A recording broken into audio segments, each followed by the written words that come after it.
Самохраната мајка Слаѓана Влајковиќ со двете малолетни деца ќе биде привремено згрижена и ќе добие дом од општината Чучер Сандево.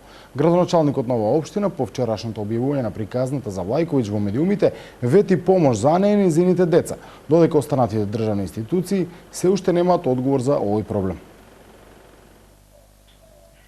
Самохраната мајка Слаѓана Влајковиќ заедно со двете малолетни деца за момент ќе почувствува вистински дом. Општината Чучер Сандево се понудила да ги смести во куќи и да им обезбеди храна. Оваа вест е добредојдена за Слаѓана, која изминатите 2 недели талкаше по улиците и привремено беше сместена кај роднини и пријатели, а викендов престојуваше во просториите на првата детска амбасада Меѓаши. Роднините и пријателите се јавија да прашат како сум, што сум направила. И се јави анонимен донатор кој што донираше средства. Се јавија исто Чучер Сандево да минара сместување и финансиска помош за привремено, долека јас да се снајдам.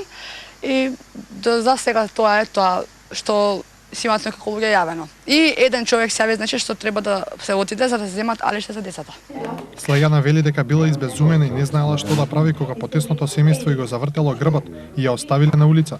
Маката ја натерала јавно да го соопшти својот проблем. За сите да слушнете да видат со што се соочуваат ваквите случаи како мене во државата, не сум само јас. Има многу што немаат храброст да се појават на телевизија да го кажат својот проблем. Мислам дека најголем извор и сила ми даде моите деца. Заради нив го направив ова. На Слаѓана досега никој не ја понудил вработување, но таа не ја губи надежта.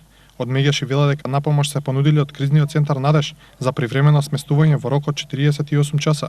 Тоа не е опција, на Слаѓана и треба трајно сместување за кое државата мора да најде брзо решение, додаваат од Меѓаши. Треба да се најде систематско решение после згрижување на 48 часа, да се најде потрајно решение за оваа жена и напоминавме дека веруваме во професионалноста и човечноста на вработените во државните институции, дека ќе излезат во пресред и дека ќе најдат конкретни решенија за ваквите проблеми граѓаните кои се соочуваат со вакво нешто.